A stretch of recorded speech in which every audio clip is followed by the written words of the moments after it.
Voix des bêtes, la fin des hommes aux éditions d'Arco de Thomas Gilbert. Qu'est-ce que c'est que cette histoire? Alors, le titre est quand même très intriguant et je lui trouve une poésie terrifiante. Ouais. Et on est en l'an 1000 environ.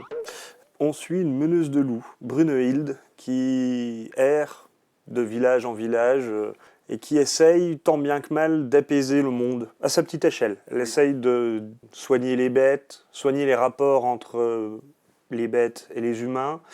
Elle essaie de ramener un peu de paix dans cet univers un peu difficile qu'est le Moyen-Âge, comme on se l'imagine. À mon avis, c'est pas une reconstitution historique très précise. Non, clairement. Mais c'est pas non plus de la fantaisie. Et voilà, je vais pas en dire plus.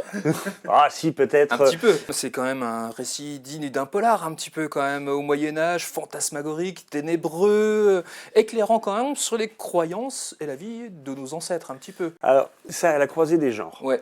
Quand je dis que c'est pas de la fantaisie, il y a quand même une part de fantastique, d'étrangeté qu'on ne comprend pas. Oui. Du polar, tu as raison, parce que elle va se retrouver... Elle va mener une enquête. Une espèce de simili-enquête Ouais. avec des enfants sauvagement assassinés dans plusieurs villages où elle se rend. Et oui, donc il y a ce côté étrange, il y a ce côté polar, il y a ce côté étrange de vie et la difficulté de vivre dans des temps troublés. Et il y a ce côté philosophique qui est pour moi le cœur du récit.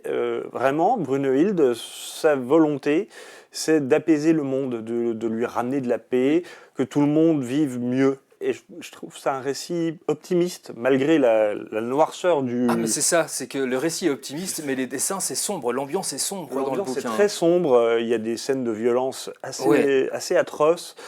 Et pour autant, tout le paradoxe de ce livre, c'est que j'allais dire que c'est pas un bouquin sombre. C'est lumineux, mais c'est sombre à la fois. Et tu parles de philosophie, mais on a aussi des codes rattachés à la religion, donc... Complètement, voilà. oui, il y a le poids de la religion, et le christianisme qui commence vraiment à s'apesantir fort sur la population, mais aussi quelques esprits un peu libres qui restaient attachés à leurs dieux ancestraux.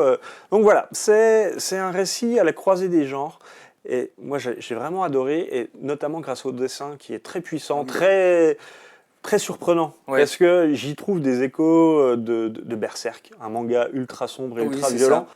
C'est violent et mystique. Qui est à l'antipode de la volonté du récit. Mais pour autant, il y a une espèce d'esthétique un peu gothique, un peu démesurée comme ça, avec justement le mal intrinsèque qui arrive de celui qui tue les enfants, qui est mis en scène, mais... Voilà. Et en même temps, on voit des femmes baignées de lumière divine dedans, très éclairant, très sombre, très éclairant.